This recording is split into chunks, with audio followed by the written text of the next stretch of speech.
Hello, everyone. I'm Jim Garrison, and I want to welcome you to day 138 of Humanity Rising.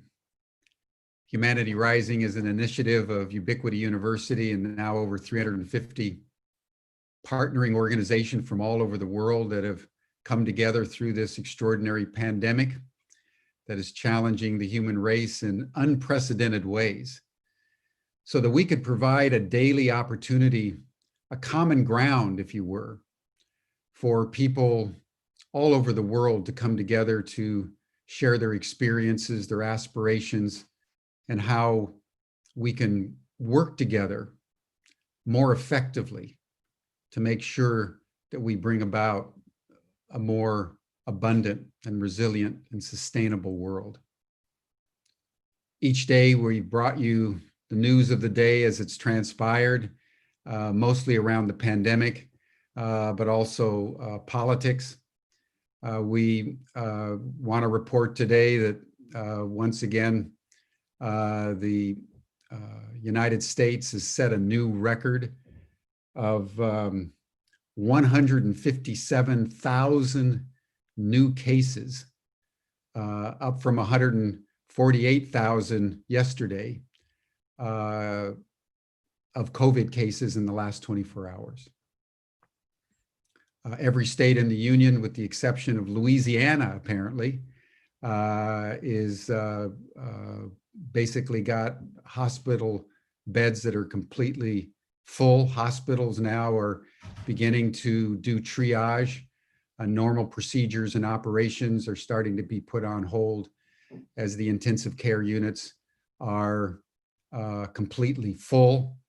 And it looks like the pandemic in the United States, where the government has refused to do anything about the pandemic, as you all know, is now burgeoning into very, very dangerous and highly problematic ways.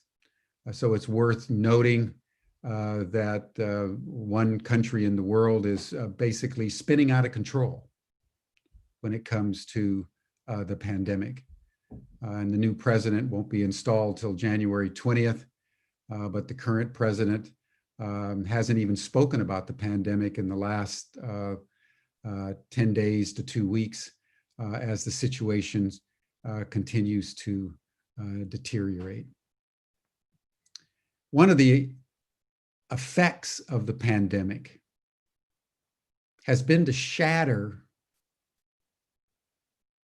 the narrative of normalcy that almost all of us all over the world were engaged in, that our countries were basically going along. There were ups and downs and there were challenges, but our institutions, inept, corrupt, inefficient, but basically intact and able to basically solve most of the problems that we faced. We were traveling all over the world. We were trading all over the world. We were going to our jobs and places of vocation. And we're more or less assuming that this is the way the world is. And then the pandemic hit. And in very short order, the human mythology was shattered. And we were all in lockdown, still in lockdown. We were all engaging in social distancing after almost promiscuous interconnectivity, which we celebrated as globalization. And then we thought, well, this is going to go away. And it hasn't gone away. And it's not only in the United States that it's getting worse. It's getting worse in Europe. It's getting worse in Asia. It's getting worse in Africa and Latin America, the Middle East.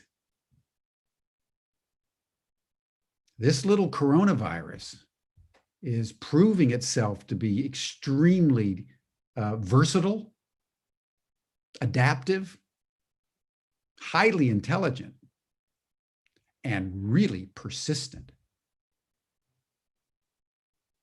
And it's put humanity on its haunches. And as we've discussed on numerous occasions, possibly the most important challenge before humanity is how do we develop a new story out of the ashes of this pandemic? Where do we go? What are the sources of a new mythology, a new narrative that can empower humanity to shape the future? Just remember back a couple centuries to the Enlightenment, this whole notion of human reason and progress and exploration and science. That was the story that gripped Europe and now the world, and has taken us for centuries until now. That story is being shattered by reality. A little microbe. So we find ourselves in the midst of this crisis with one of the most extraordinary opportunities of a lifetime, maybe several lifetimes. And that is the creation of a new human story. And that's what we're going to discuss today. But before we jump in, I want to just pause for just a minute and ask us all to take a few deep breaths. Close your eyes and place your attention on your heart, just for 1 minute.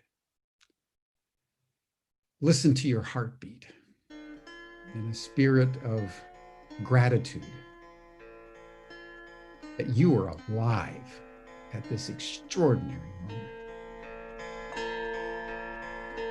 Sur le monde sillon,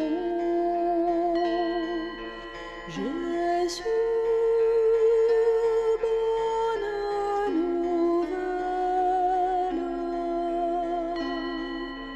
d'un redonnant sillon qui vient de Vierge belle.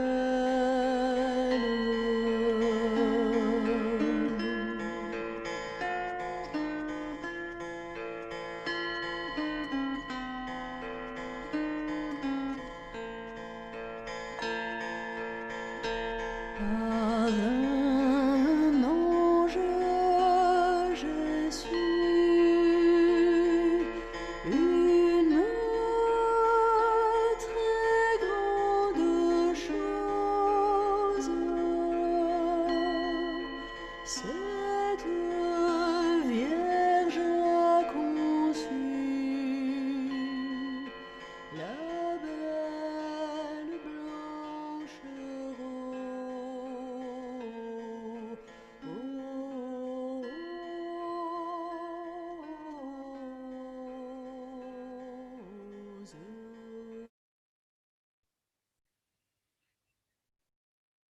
Thank you, everyone.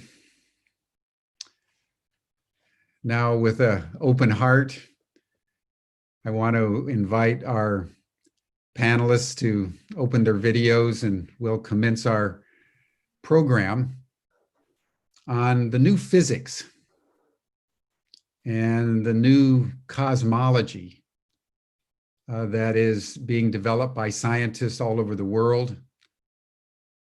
This is important because if there's one place where we can begin to fashion a new story for humanity, it's science.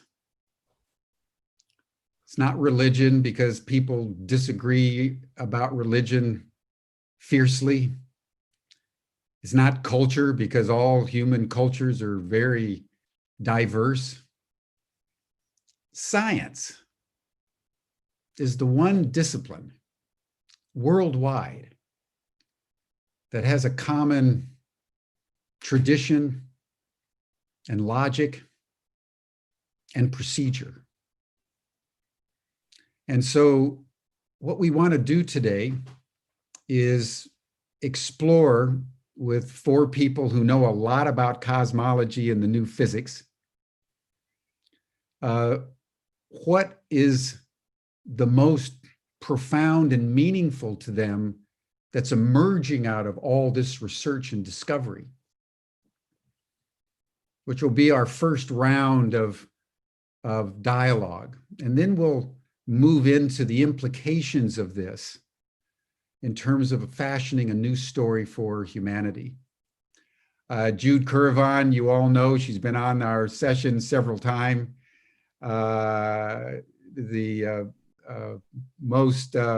One of the most popular courses at Ubiquity University is her course on cosmic hologram, which to a large degree is about the new physics and sacred geometry. It's a beautiful course if you want to take the time to look on it. Gene Houston has been on a number of times and needs no introduction, one of the pioneers of the human potential movement, who's been working in social artistry and women's empowerment for decades globally, written scores of books.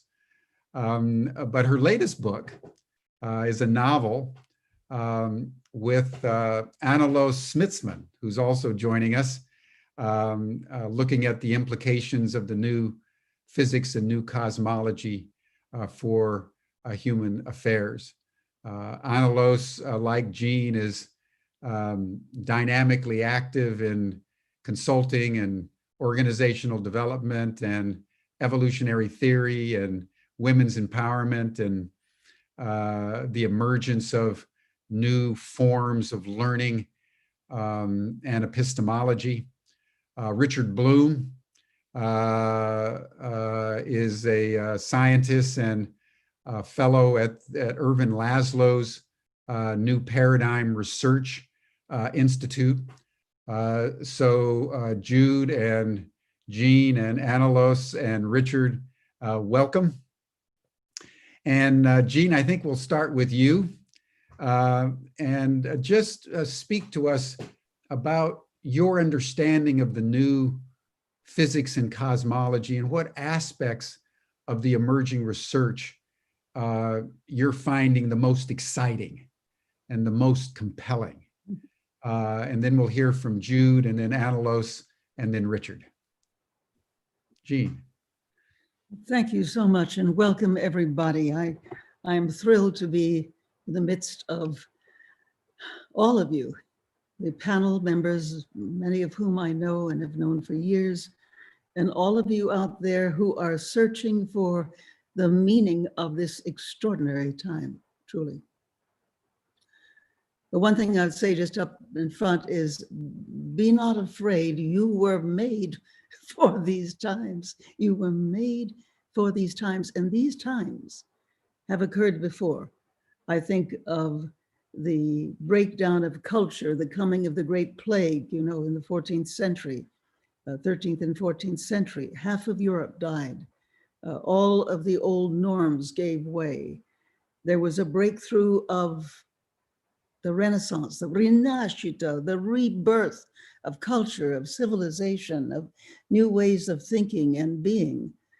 And I think we're in a similar time. I mean, I believe that the emerging understanding of reality that's wrought by the new science, by the quantum theory, and the accumulation of evidence regarding the active role of consciousness not only brings about a basic paradigm shift, but gives us the basis for a whole new story. We are in the Renaissance of Renaissances. And this story, ancient but ever new, it gives us a perspective on the nature of reality and of the nature of consciousness that could well affect the global agenda, the human agenda in science, mythology, theology, philosophy, psychology, and the entire spectrum of the human condition. It could even provide the basis, as happened in the late 14th, 15th century, for a renewal of self and society, a revolution in human possibilities beyond technological enhancements.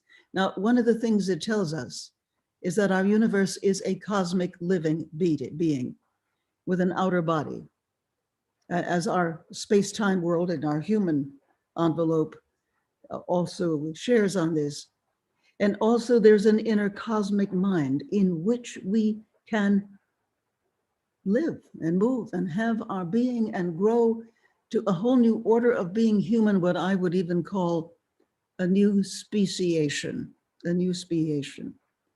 The informational architecture of your mind mirrors these deeper cosmic structures and the deeper, because sometimes called the implicate orders of our universe, you know, as the great physicist David Bohm referred to. In my work, I find that in different states of consciousness, we can be brought to subtle levels of the mind that expand to certain states of interacting with the universe itself in what the Buddhists refer to as interdependent co-arising.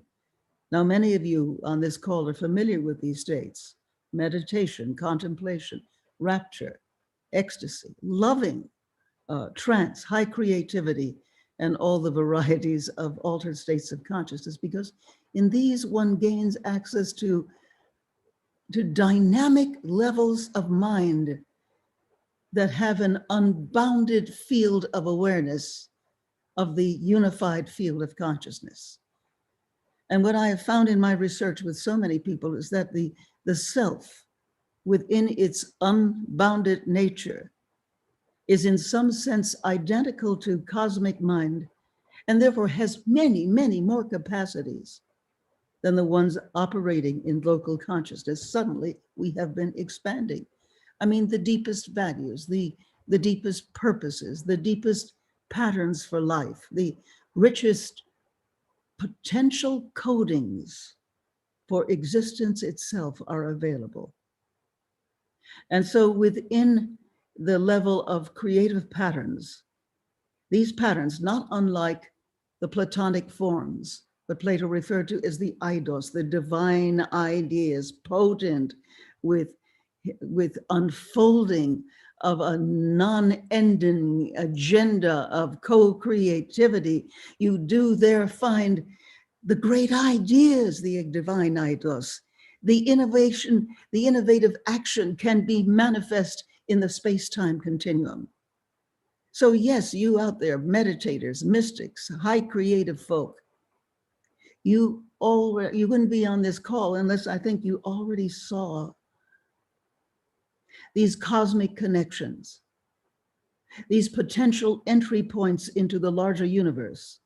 You enter into this universe, and I've seen this with my research subjects and my students, you return full of potential, full of the next order of creative ideas that in some cases are often way beyond what you would ordinarily think about or be able to do. So at that state, when you're in that reverberative state, you realize you don't just live in the universe, but the universe lives in you. Something happens in you. You discard the encapsulated bag of skin dragging around the dreary little ego with which you're used to, and suddenly you are part of another order of reality. And so you can drop in an intent or a flavor, and that sets up a reverberation, which then comes into forms of co-creativity, the thing intended, because you're working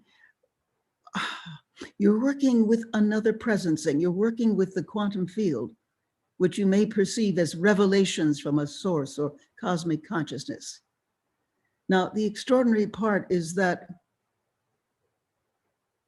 when we are able to bring local consciousness to a higher resonance with non-local cosmic qualities, you gain quantum capacities. We access the, what should we say, the informational dynamics from the universe.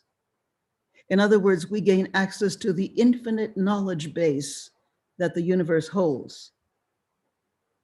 Now, yes, many of you there, mystics, high creatives, you then experience a timeless, spaceless, simultaneously polydimensional reality, because you have entered into states of consciousness in which you're no longer held back by ego needs and expectations.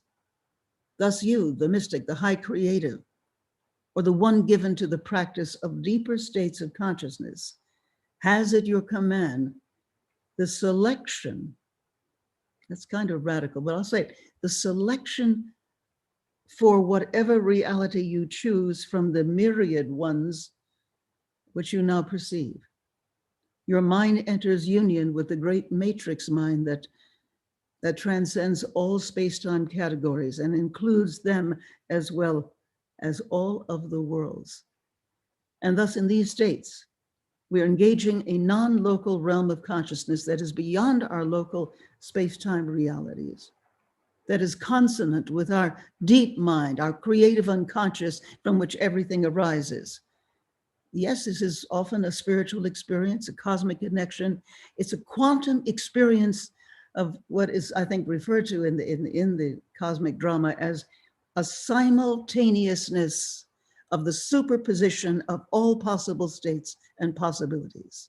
And it's part of that great cosmic hologram where the information of the whole is accessible non-locally through all its part as a coherent, unified being.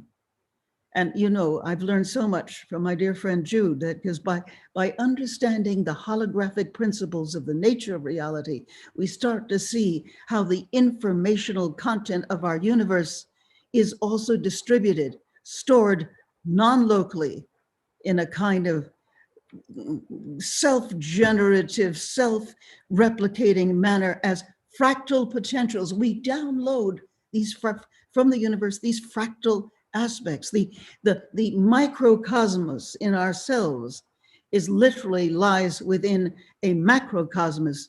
And I think that's what superposition really means. So what I've been helping people do is to enter into these states. And you enter into a state in where you place your yearning, your desire, your exploration, and suddenly there's better instruction and inspiration, and we become co-creative with the universe in what the Buddhists refer to as interdependent co-arising. You think something is in the universe at the same time. Space and time change. I mean, quantum physics tells us that time past, time present, time future are simultaneous. Well, if they are simultaneous, it means that in certain states of consciousness, you can affect the past. And we've done this so often. Little things, not major traumas, not like today, but maybe today also. But there are many other ways of seeing past, present, future simultaneously, that together you bring up a time organic richness, which allows you to do things that you never thought that you could do. So the myth will change, the story is changing. We are entering a new order of speciation. And I think that these are the times, folks, we are the people. We have access to images, ideas, allowing us to construct within ourselves and without ourselves a whole and potent new way of being and seeing. It demands a new kind of education, and that's one of the big stumbling points. But education that should be like the ideal education for children, hands-on, sensory rich, not just involved in the process, but artistic about the process.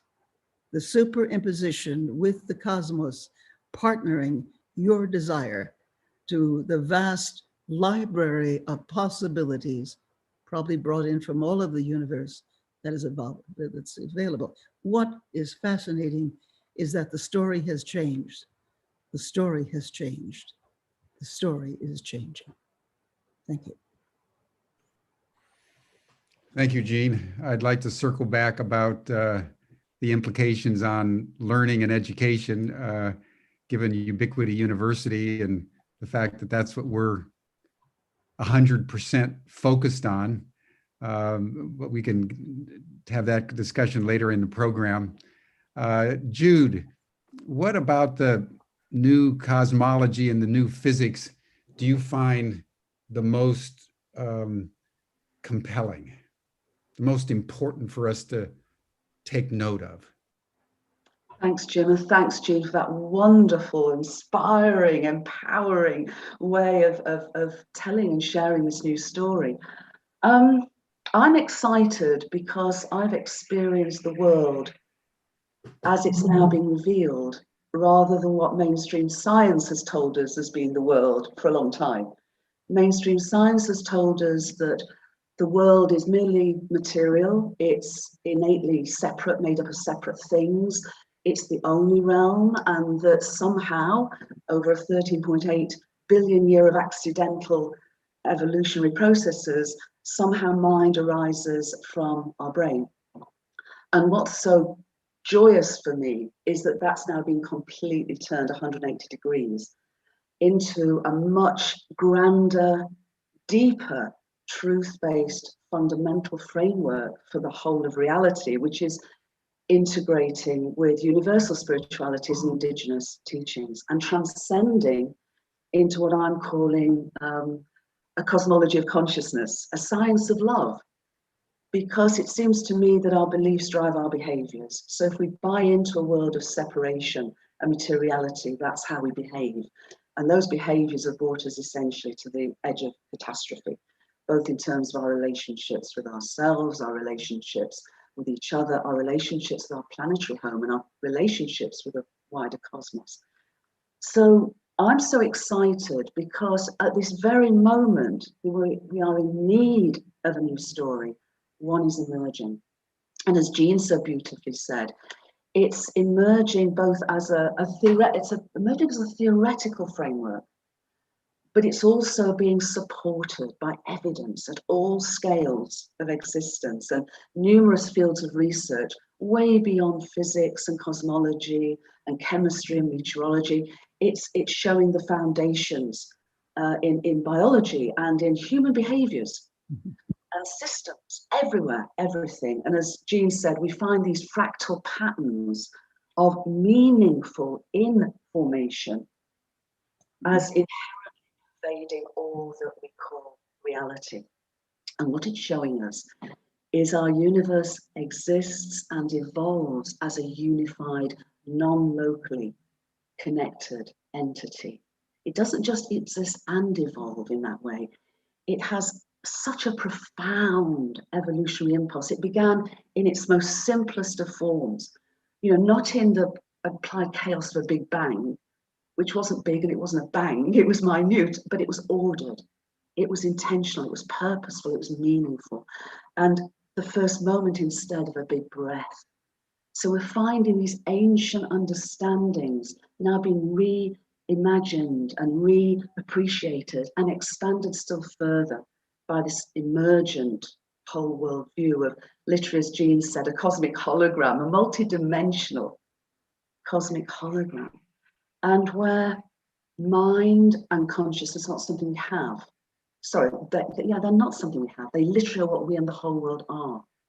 So this is an emergent new story that actually invites us into a new adventure and a remembered relationship with the whole cosmos. It shows that in that innate evolutionary impulse of our universe, from its first moment to now, we're part of that evolutionary impulse. We are its microcosmic co-creators. We are both, and we're children of a cosmos. We're children of a universe that is a great thought rather than a great thing, and is sentient and is living and is experiencing and evolving and exploring itself and itself through us. So in that sense, we are empowered, as Jean said, we're empowered to enter into a new destiny, a changed aspect of who we think we are. We're literally remembering who we really are. And we're beginning to wake up and realize that we are inseparable, because in this universe of ours, nothing is separate from anything else. Everything is in relationship. So coming from that perspective, coming from a perspective of unity expressed in diversity, is completely different from coming from a perspective of separation and somehow trying to get along. As we wake up to remember we're all part of the oneness, the wholeness of unity, we're also invited not to fear difference, but to welcome it and to celebrate it and engage its genius, because each of us see the world in slightly different ways. But as this new framework's coming, we can link up and lift up together in a grounded reality of wholeness to go forward together in that radical diversity. I talk about unity as our power, diversity is our strength, and love in action is our hope. And that is what I feel is here for us. As Jean said, it's not just about understanding this. Crucially, it's about experiencing this and embodying this. And I'd love to look back on education, Jim, too, as Jean does, because a lot of the work that we're doing at Whole Worldview is to support transformational change from this new story. And two of the greatest aspects of that are education and transformational leadership. But the other thing that is crucial for me in this new story is it supports our healing our relationship with our planetary home, Mother Earth, Gaia, recognizing and realizing that she is a sentient being. And we have been her children. But if we can step into this new story, this new relationship with each other, ourselves, each other, her and the cosmos, we can literally grow up to be her co-evolutionary partner in this great adventure where we're all on together. So for me, this new story, we need a new story to restore. And this is what this is. And this, I think, is enabling all of us to come together, to be empowered and inspired into love in action. So that's where I see this. And thank you all. I'll stop there. We've got lots of looping rounds to do. Beautifully put, Jude. You and Jean emphasize essentially the same emergence of awareness that it's all one. It's all an interdependent whole. And within that container of interdependence, we co-originate everything.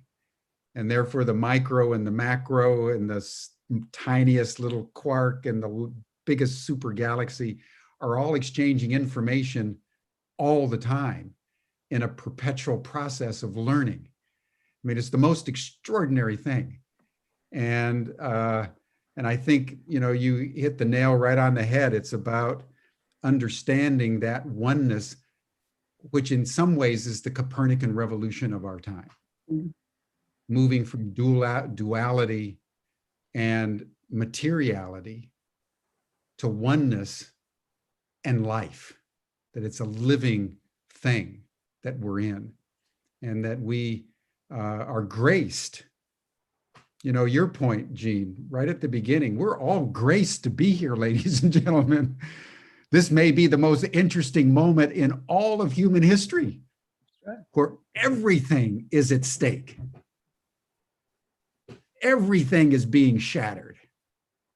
And at the moment when we're being torn asunder, that's the moment we have to understand it's all one. What a beautiful, excruciating, exuberant moment. So Jude, Jean, thank you. And Analos, what would you add to this elixir from the new cosmology and physics?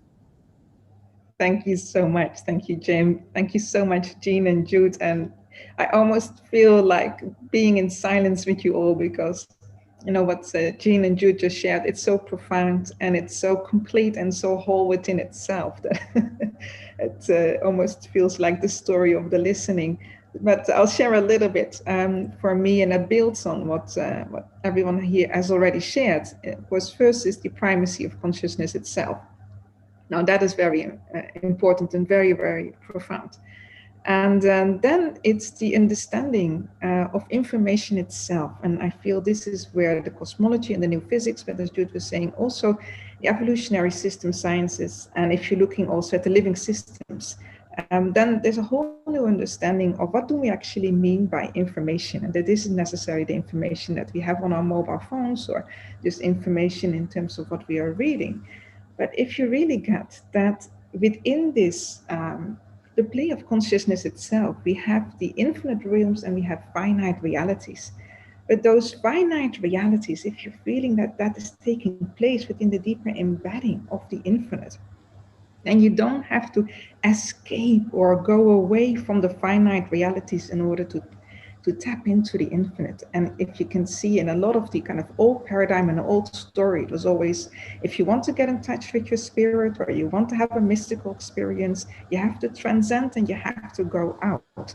But if you're now understanding that that cosmic information itself, and that this information is not bound by space-time, and yet it informs everything that happens here within our physical world, and that you could even say that energy, matter, and space-time itself is information, as Jude so beautifully and profoundly explained in her book, The Cosmic Hologram, by reinterpreting the first two laws of thermodynamics as the laws of infodynamics. Then what we can see then now is that this information and these fractal potentialities, they are here available for us to now architect with and design with. And I think this is what's really a profound, also if we start to look at education and we start to look at our economic systems, and we start to look at, you know, what are also the political systems, and what we can see then profoundly in our educational system and in the way that we grow our world is that we have fundamentally not understood how to mimic with those fractal potentialities of the cosmos itself. So we've created dualistic systems. We haven't understood the evolutionary coherence of diversity that comes from the unified field of consciousness and how it renews itself. So what have we done? We have polarized that diversity. We've created very competitive goals. And we haven't really, you know, listened to that deeper story of how the cosmos lives within us. So when you understand these fundamental principles, the primacy of consciousness itself, that the way that the cosmos and the universe grows and expands and develops and evolves is in an evolutionary coherent manner. Because why? It's able to embed and embody its informational content and dynamics. And that's really profound, because again, that's a different story from the old paradigm sciences, which would tell you that this is kind of separation between spirit and matter. And we can see this now also if we're looking at research that's coming out of how young babies, young children actually learn. So what happens is that they are able now to make use of the information in their interaction in the information in their environment, and that how they are creating these kind of new abilities by making use of the affordances of the environment. And by so doing, they themselves create informational dynamics that then the environment can again respond to. But a child wouldn't have been able to evolve in that way if it didn't learn to embody and act the capacities that the informational fields afford us. And this is really, really key. Because if we're seeing now, for example, in our economic systems, we see that the informational content of the cosmos itself is not embodied. And why is it not embodied? Because we are only valuing particular growth dynamics at the cost of others. We're not listening to the information from the boundaries of our planet, or not our planetary boundaries, not our social boundaries, not our cultural boundaries. So we ourselves become a barrier to the way that life has been evolving, growing, and developing here on our planet. So this fundamental insight about what is information And what of this information has a cosmological potential infinite? It's fractal, it's holographic, it's always unified. How does that play out in our world? And how do we now make sure that that remains embedded? And that means if it remains embedded, then we are designing for collaboration, we are designing for co-creativity, we are looking at a whole new way of how to formulate our goals, our prioritizations, and we will then be able to also, in the informational architecture of our political and economic systems, to be able to listen and to learn from the feedback that life itself is providing us right now. And when we listen very carefully to that feedback, this is when we are in the new story. Because this new story isn't just about us and our human minds, about how are we going to interpret it this time. This new story as a living story means that how we are interacting with life as a whole, with the cosmos, with the universe itself, and the feedback that we are getting, how are we integrating that feedback now again in our understanding of what it means to be human, in our response patterns and what it means to be together, in our capacities right now to heal. And that's the kind of final insight I want to share about what really is, so exciting for me about this whole new understanding of cosmology and physics, is to see the cosmos itself as a living womb. It's a very feminine perspective, I know, but if you're looking deeper into the structure of space-time itself and its holographic capacities, then you start to see that there is this incredible, amazing ability of the universe itself to be able to renew itself, to heal itself, to give birth to each and one of us and our togetherness and our living story. And I feel that this creative, healing, renewing capacity in the time of breakdown and so much death and so much hardship is essential.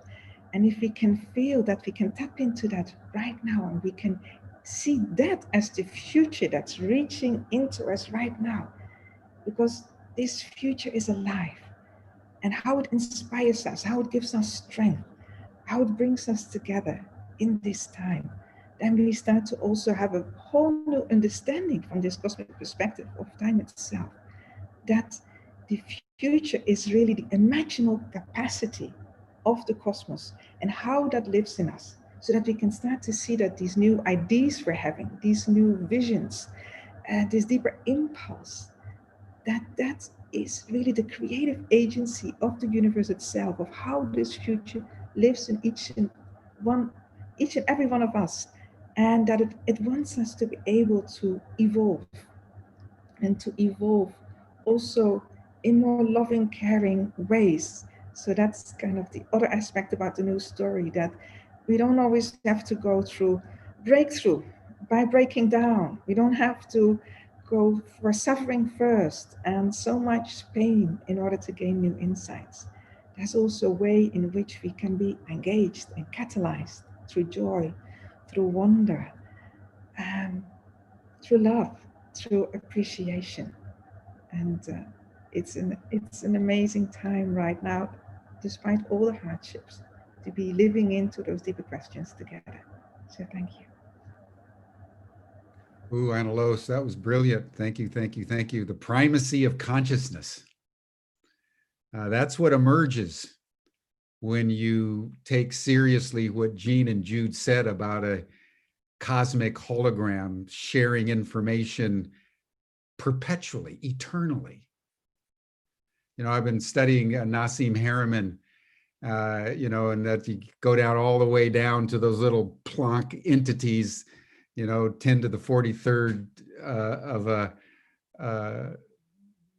second each time. The everything in the universe is going into the void and coming back into the manifest world.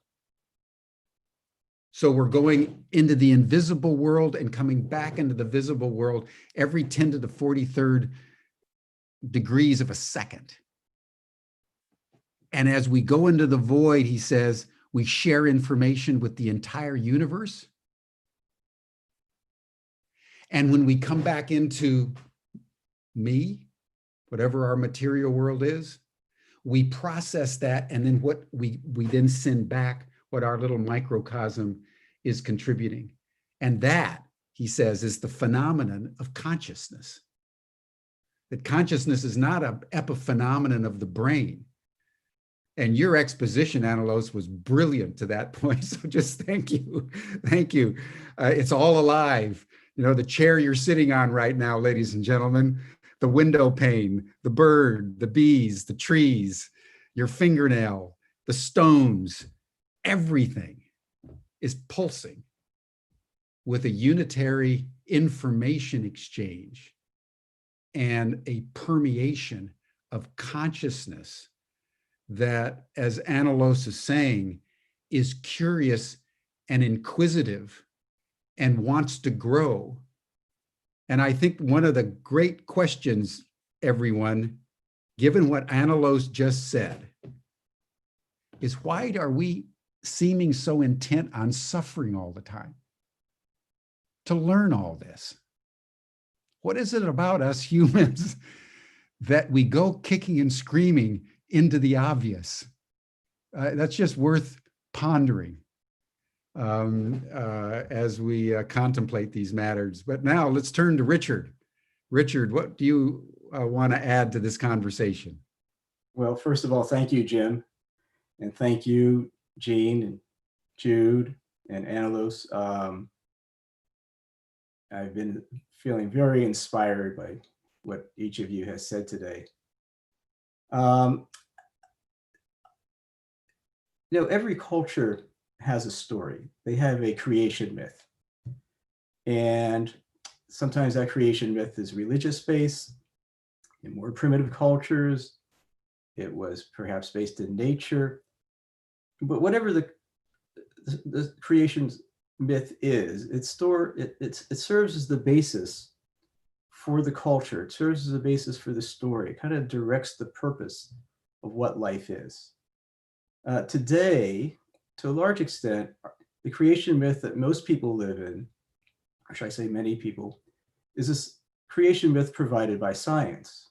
It's the Big Bang Theory, the theory of evolution, and it's very compelling. It's compelling because we live in such a technological society. You can't live in modern day society without using the technology, without using the fruits of science. Cell phones, computers, jet airplanes, pharmaceutical drugs, just about everything is based on science. And so in a sense, there's no way that one cannot believe in science. Although, of course, there are people who will disclaim things like evolution and climate change because of religious beliefs, but even they ultimately believe in atoms and chemistry and electricity and all the things that science has revealed to us. But the problem with a creation myth based on science is that it doesn't fill the heart. It doesn't really give a purpose to life. It doesn't explain what the purpose is.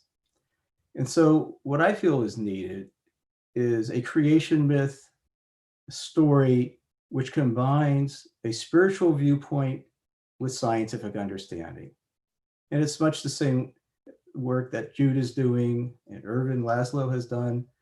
And I'm approaching it perhaps in a slightly different way. So there remains questions that science cannot answer. There's questions like, what caused the Big Bang?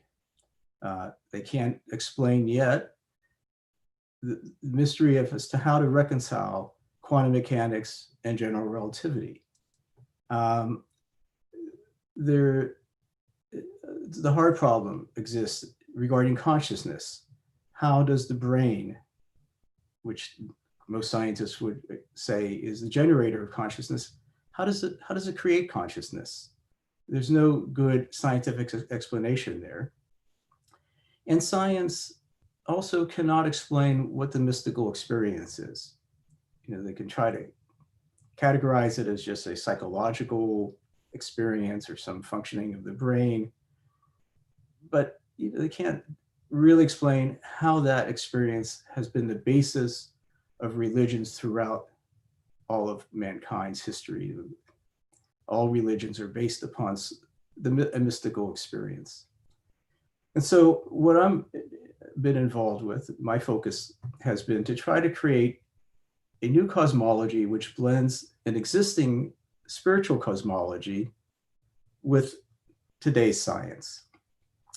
So the cosmology, the spiritual cosmology that I've been involved with and what I base my work on is the one that was put forth by a spiritual master by the name of Meher Baba, who lived 1894, 1969.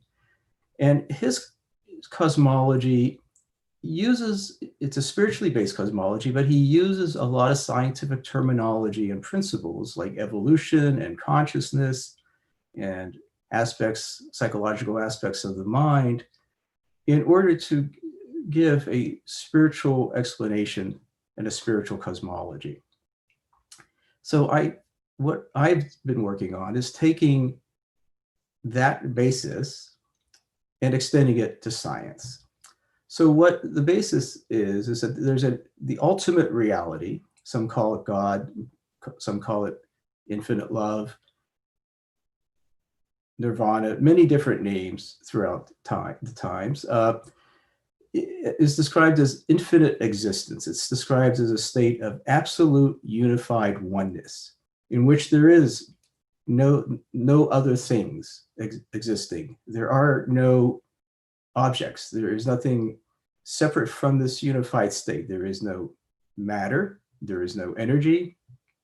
There's not even space, and there's not even time. Everything that's ever going to exist exists in this state of absolute unification. And Meher Baba describes a process by which this infinite being wants to become conscious of itself. And in that process, it has to imagine what it's not. And in imagining what it's not, it imagines absolute non-existence. And out of that non-existence emerges the universe. So what I've been doing is developing a framework from that starting point of infinite existence and expanding it to connect with general relativity and quantum mechanics, and then extending that to explain how the brain acts as the conduit for consciousness. And then the third part of it is to then take that basis and to explain give it a structure of the mind and the generation of consciousness in the brain and mind, to then explain the dynamics of spiritual advancement and spiritual experience. And so I'll just touch upon this briefly, is to say that consciousness, and as viewed from the spiritual perspective through Buddhism, Hinduism, yogas, meditation techniques, reveal a state of this ultimate state of consciousness, call it nirvana, in which there is only pure awareness of self-existence. In this state, the world, the universe disappears, and one exists in a state of pure being. And in this state, you could say there's really simply the awareness of self-existence. And so existence serves as the basis for consciousness. And what I'm hypothesizing is, just as the eye is able to sense the photons that comprise light, the waves and packets of light that enter the eye, the brain is able to perceive existence, and by the entire brain structure. And so in a sense, what the brain has evolved the capacity to do is to reconnect with that original state from which the universe emerged. And in that capability of reconnecting with that original state from which the creation of the universe happened, one is able to gain consciousness when one focuses on that and is free from the other thoughts that keep us bound to the physical realm. one is able to then perceive the higher states that Jean and Jude and Anna Loza were talking about, these higher states of consciousness. And so what I'm attempting to do is to create a new framework that science will actually accept. So what I'm proposing are things that are explanations for how general relativity and quantum mechanics can be unified, which science is not able to explain, how the brain generates consciousness, also what the science is not able to explain, and also how or what caused the Big Bang. And I want, so if what I believe if there's a new science that is recognized by physicists, it would be very compelling to if it was based on spiritual cosmology and yet had served as a basis for a new science, it would make a very compelling story. And the story would be that the purpose of life is not to acquire more material possessions. It's not to acquire more power. Rather, the purpose of life, based on this new cosmology, would be to obtain the higher states of consciousness. That is the reason why the universe exists. It is why the infinite existence first impetus and wanting to become conscious of itself began the creation of time and space, and then energy and matter. And so with this new story, it's an inward journey, and it's an inward journey that will promote less competition, because the goal is not to acquire things in the world. It will create a more harmonious world, ideally. It's a path of love, because one doesn't actually arrive at these states through the intellect, but rather through love. And so it's a new story in which a spiritual life can be the basis. I'll just touch upon one other thing, which is science and technology is also now giving us the ability to create computers through artificial intelligence, which rival the intelligence of human beings and surpasses it in many ways at times. And this is an existential threat, just as climate change is an existential threat. It's an existential threat because not only will artificial intelligence potentially take away many people's livelihoods, but it also creates something that is superior in some ways to mankind, and superior not just in terms of physical ability, but in mental ability. And the thing that distinguishes human beings from everything else in nature, to a large extent, is man's intellect. But if machines can outperform humans in its ability to think, and takes away their livelihood, creates economic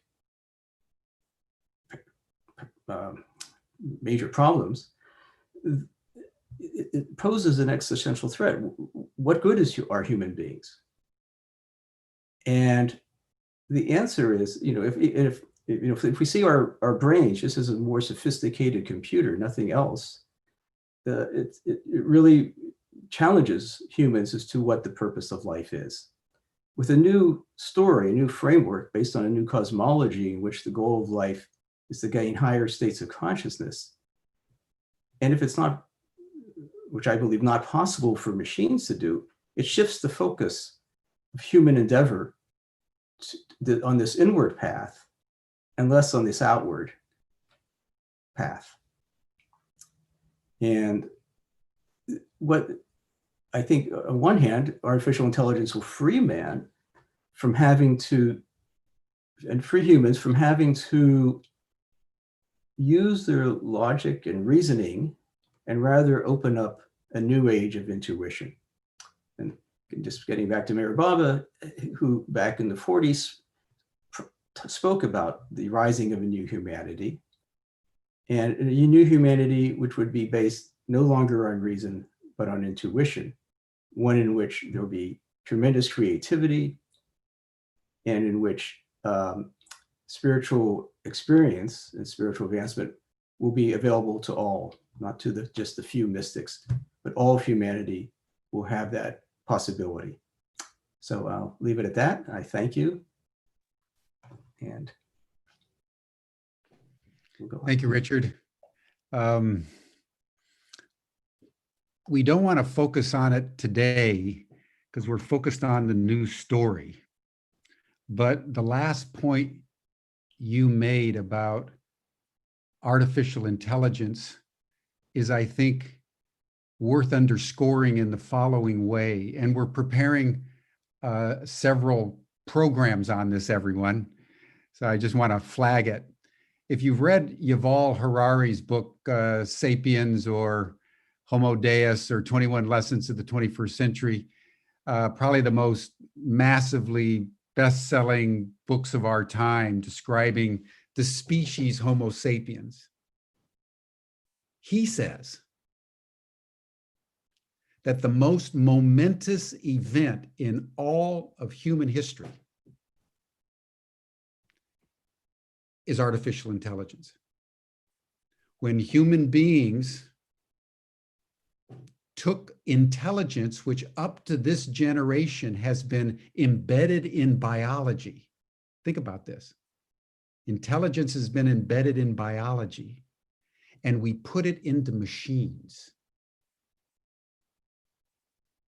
He says, we're going to look back on the late 20th century, early 21st century as BC and AD in relationship to the fundamental identity of our humanity. To your point, Anelos, about the primacy of consciousness. What does it mean? What does consciousness mean when it's a machine and is outside of biology? Where are ethics? So the point that you're making, Richard, is just a very profound and seminal point with which you concluded your remarks. And I just wanted to underscore the importance of us reflecting on that, and just to say that we're developing a series of programs in 2021 that are going to really go into this issue of the magnitude of the projection of intelligence and consciousness into machines. It's fundamental.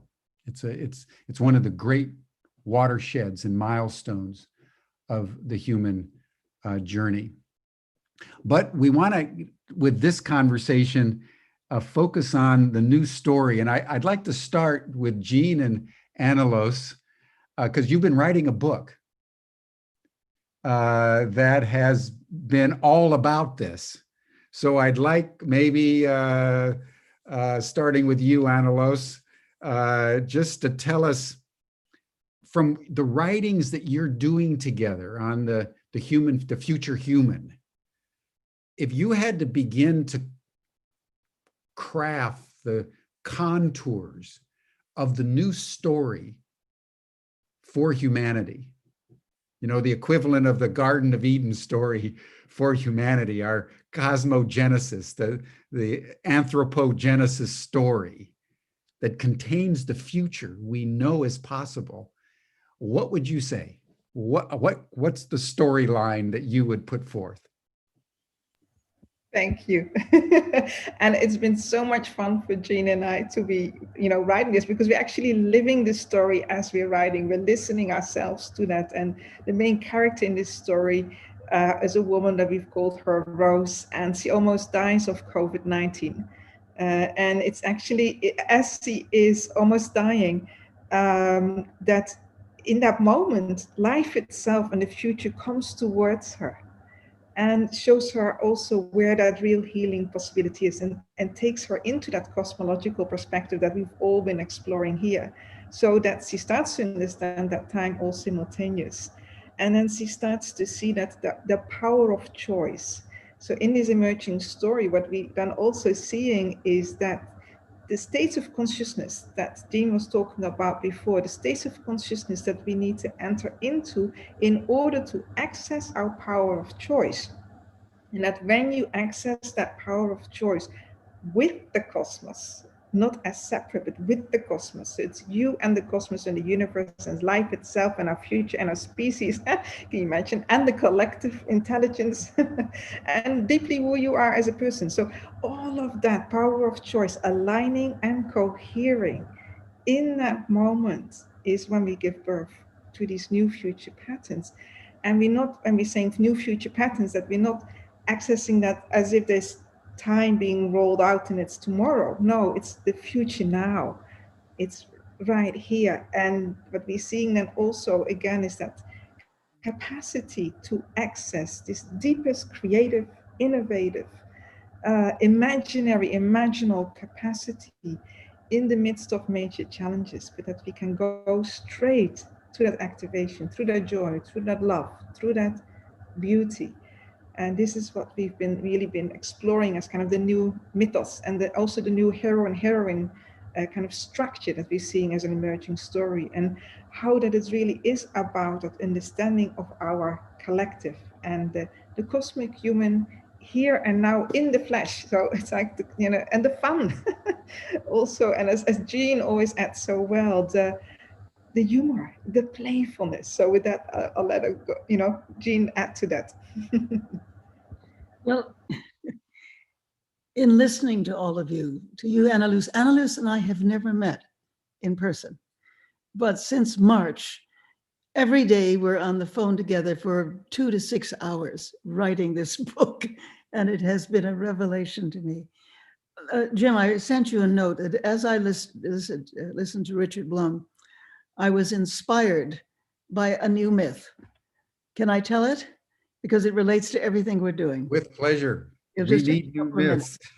And this is what it is. And I'm part of it I've thought of before, and some is just coming through me now. In the beginning, there were and continue to be the great gardeners who live in the metaverse, a vast farm, fertile with energy, with creativity, with intelligence, with love. And the gardeners decide to plant a new garden in the field of the farm's limitless nested universes. And they begin with an infinitesimal tiny seed, a microcosm coded with the energy resources to flower into a richly varied cosmos.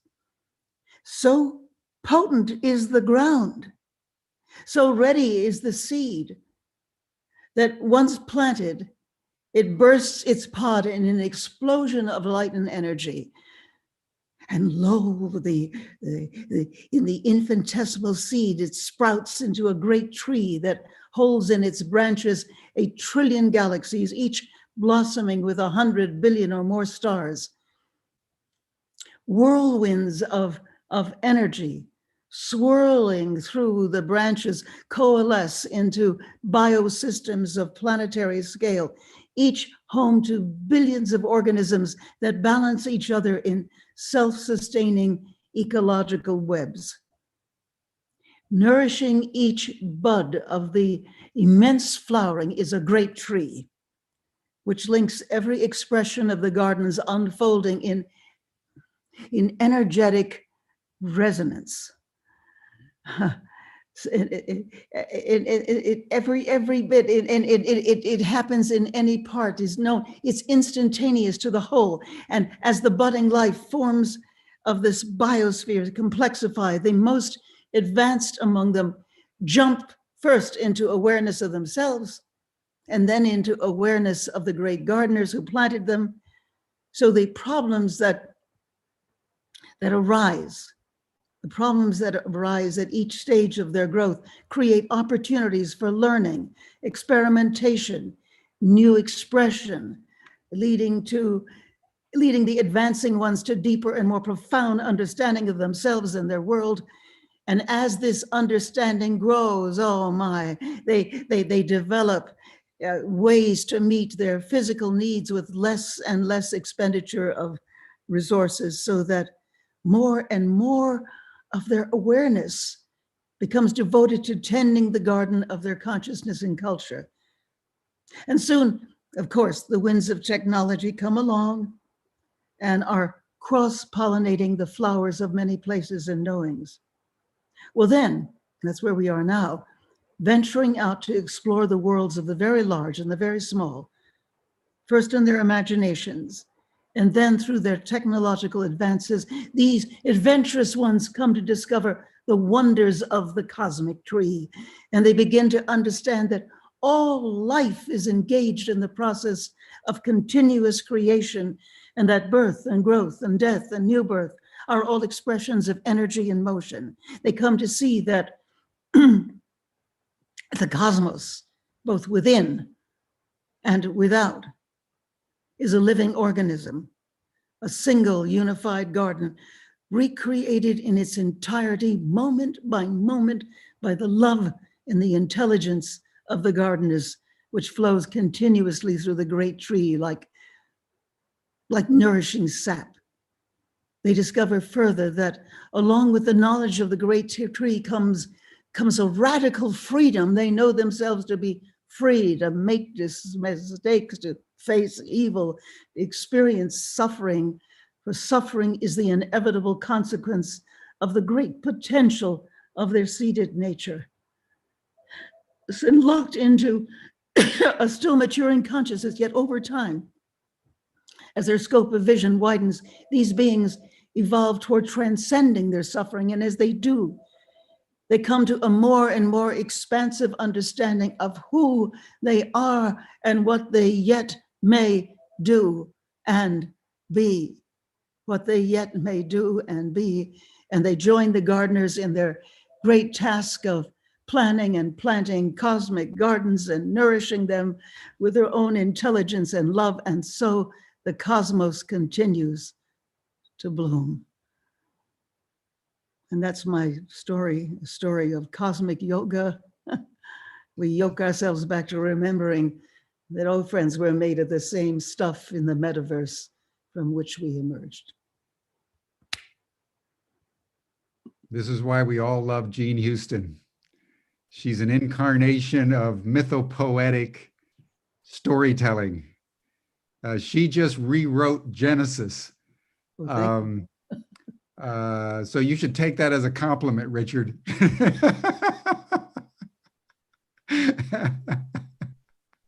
Thank you, Jean. Whatever you said, a seed at a narration of the great book of Genesis. In the center of the garden was the tree. A beautiful image and a beautiful story. Yeah. Do you want to make any comment? And then Jude, do you want to make any comment? Anything you'd like to add to this story? I'll be happy to, Richard, if that's okay. Please. Well, first of all, Jean, thank you, bless you for that, because this is essentially rewriting the story of Genesis. And if we do go back to Genesis, just a couple of things to add. Genesis talks about in the beginning, there was both sound and light. Yeah? Well, we now know that for the first 380,000 years of our universe, in those first years of the big breath, the universe wasn't transparent to light, but it was to sound. Literally, there was a primordial Om that sounded throughout the entirety of space as it expanded.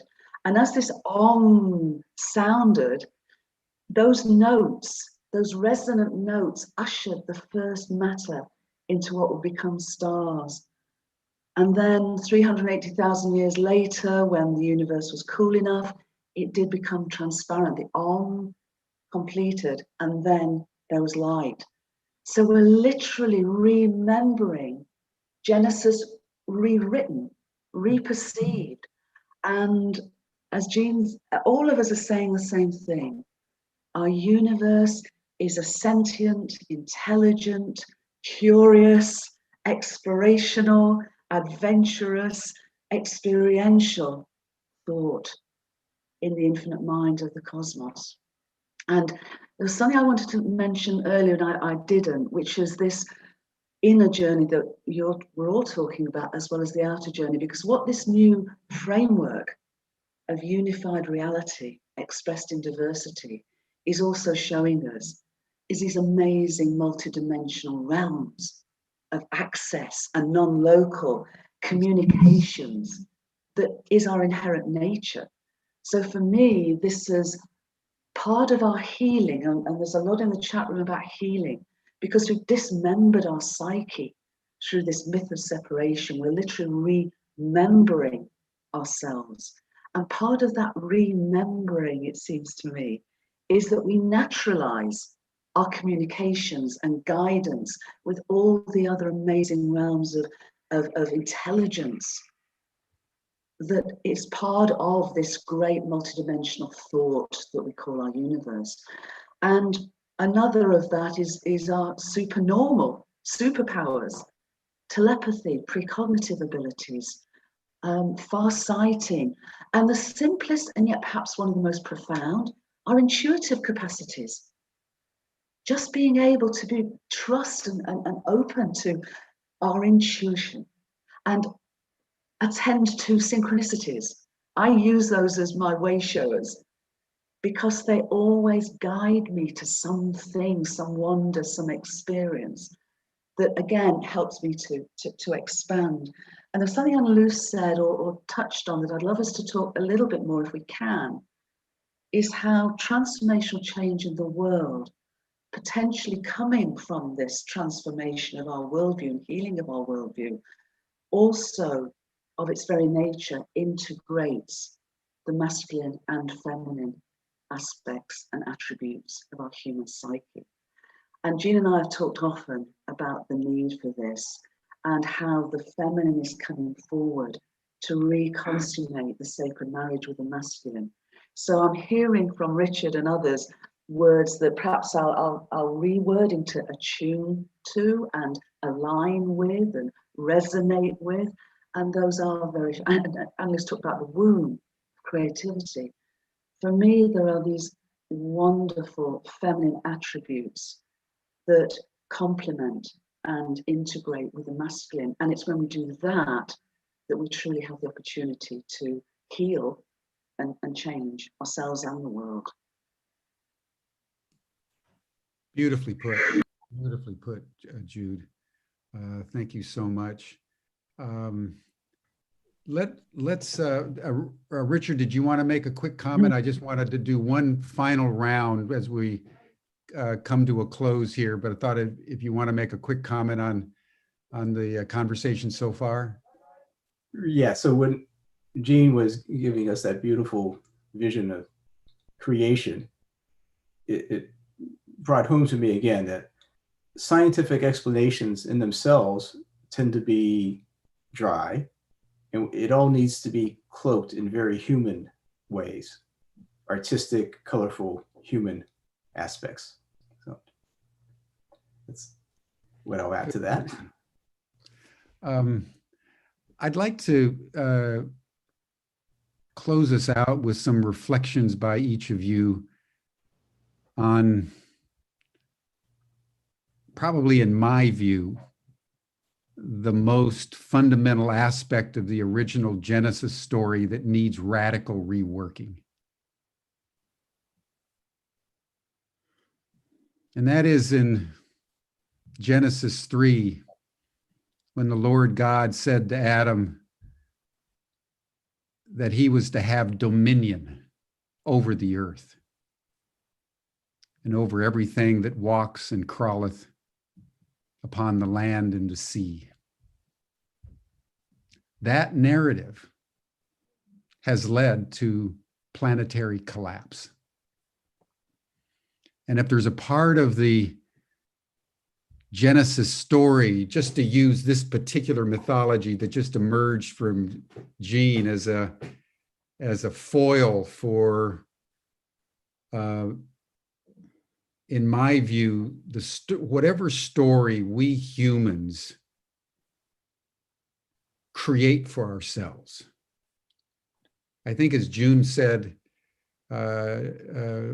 initially in her remarks, it has to be centered around Gaia. That we're not here to have dominion. We're here to remember that we're children and that we're to be of service to the mother in an alignment that is regenerative and compassionate and is in communion and in communication with all other sentient life.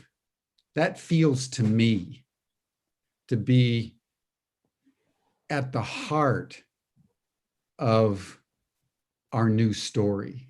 And I think it brings together science because James Lovelock, with his Gaia hypothesis back in the 1970s and 80s, basically spelled it out. We're on a living organism that is intelligent and communicative.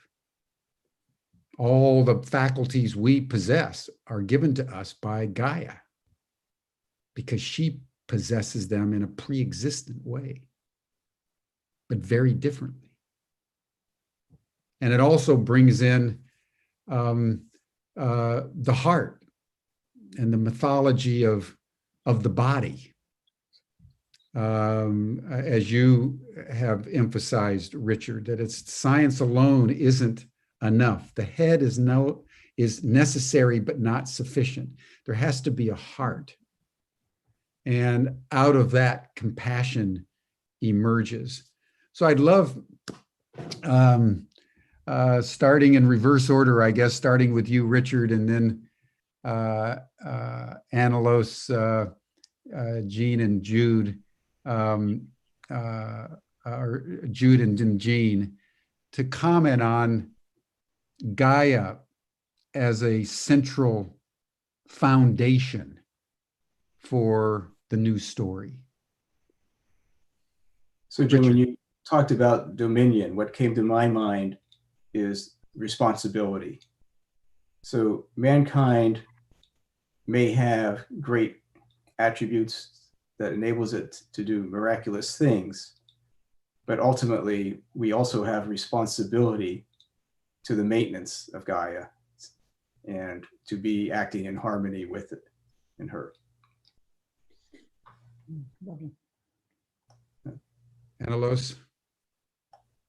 I like to add Gaia and the tree, because it's also about understanding what is that tree of life. Because Gaia herself is like a tree of life, but it's also, and we are now merging the new science and spirituality and the ancient mysticism, then we understand that the cosmos itself is like a tree, and we are that tree, and that the tree itself is both a communication system as well as a life generative system. It's like a womb. If you're looking at the structure of a breast, a woman's breast, you actually can, and if you see it when the baby latches on, you see the tree structure. If you're looking at the placenta, you see the tree structure. If you're looking deeper in the structures of life, you can see everywhere this incredible refined tree structure. So thinking of Gaia and ourselves as this living tree, and I would say that perhaps we can finally eat that fruit of unity. Because just taking a bite of the apple isn't enough. It's about time that we eat the entire fruit of unity so that we come into this unity understanding. And then that little seed in the apple, that's our cosmic seed, then we become truly generative and we become the future humans. Beautiful, beautiful, beautiful, beautiful. Jude. Oh, I've loved this so much, everyone. It's been wonderful to be with everyone. My hope and my trust is that we are waking up to remember that we are all Gaians. We are all Gaians. And to respect, honor, love Gaia and all her children, all her multidimensional children, and see them as the Native American traditions do, as our relatives, because they are. And I'd just like to come to a point that someone said about imaginal cells. And this year we started during the pandemic. And yet when we look at evolutionary biology, viruses are evolutionary agents. We actually have viruses in our bodies so that when a child is in the womb, it's the viruses that guide the shape of its body to come. And so, and there's research now that's suggesting that it's viruses that can help trigger metamorphosis when a caterpillar transmutes to a butterfly. So for me, this is not a time of crisis, although with all its challenges. this is a potential for metamorphosis. And we are the imaginal cells and the imaginal clusters that are becoming, linking up and lifting up together to become organelles of a new butterfly, a human butterfly, so that we can fly and continue this glorious pollination that I feel is our destiny. We are destined to be pollinators. We've been a caterpillar species. I hope and I feel, and at the heart I know that we're metamorphosizing to become a pollinating species and stewards of our beloved Gaia. Lovely. Beautiful, beautiful, beautiful. We are all Gaians. They're all kinds. Jean. Well, this is so extraordinary, the wisdom that is here in this group that is proliferating and cross-pollinating, not just us, but everyone who is listening and part of this. We are in a state of creation. And you know, dear Jim, you began with really the opening chapters of Genesis and the dominion, yet when you go back to the ancient languages, and these ancient languages, especially like Hebrew, are projective languages, just like music. You look at music on a sheet and you can, if you're a musician, you can hear, feel the notes. And the same thing was true of Hebrew.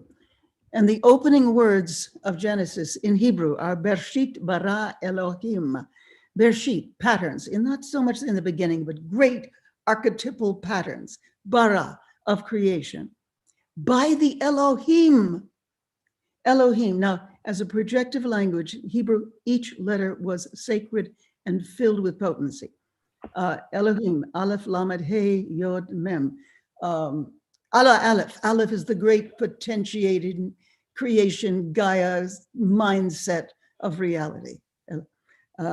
Lamed. Lamed is actually a sluice way through which water or life pours, the womb of becoming. Hey. Hey is life. Yod.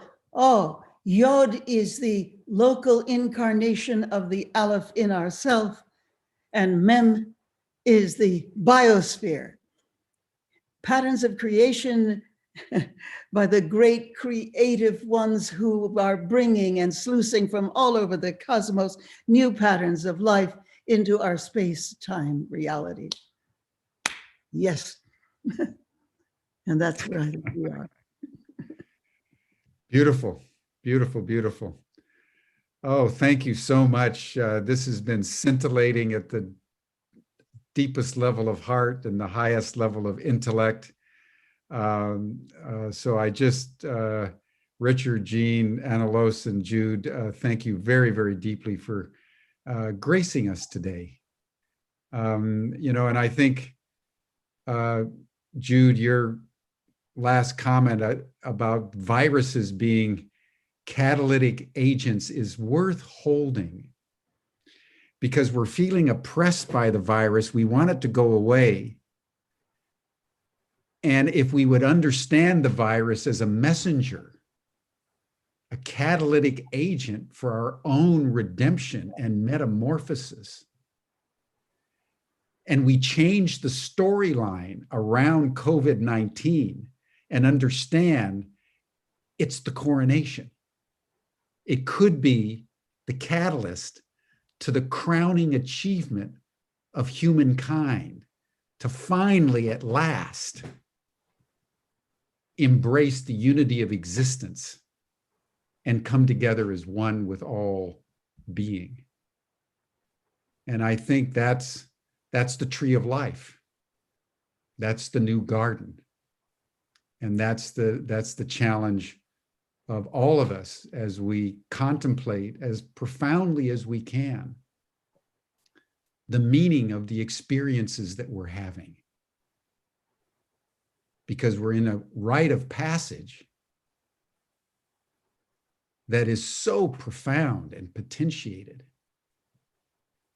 that all we really need to do is understand that in an act of awareness, and the new story would just flood through us of its own accord. So thank you all, and Humanity Rising is privileged to have been able to host this conversation. And we hope to have you back down the trail. And then, and by the way, there's going to be an after session chat today. I think someone will put the link, just did, in the chat. So please, all of you, join that can for 5 minutes, 10 minutes. It's just a wonderful experience to be able to debrief with one another. And then Monday, we're going to circle back to what's happening in the United States. As you all know, President Trump has not conceded, and the machinery of the transition is being blocked at every level. It's been 10 days since the election by Monday. And almost 2 weeks, actually, by next Monday. And so there's a deconstruction of the story of democracy in America that's taking place. And we're tracking it through Humanity Rising. So next Monday, we're going to have Shelley Alcorn, who's been a commentator on a number of sessions about what's going on in the political and social arena in the United States. So that's a very important session you don't want to miss on Monday. Thank you, everyone. Have a wonderful weekend, and we'll see you again on Humanity Rising at 5:00 p.m. Central European Time on Monday. Bye-bye. Thank you. Wonderful session. Beautiful, beautiful.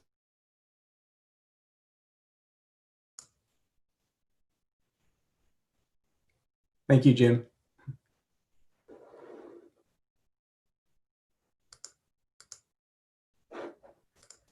Thank you, Jim. Thanks, everyone. That was absolutely wonderful. So joyous. Thanks so much. Luminous, Wonderful. luminous Thank and creative and evocative. This was a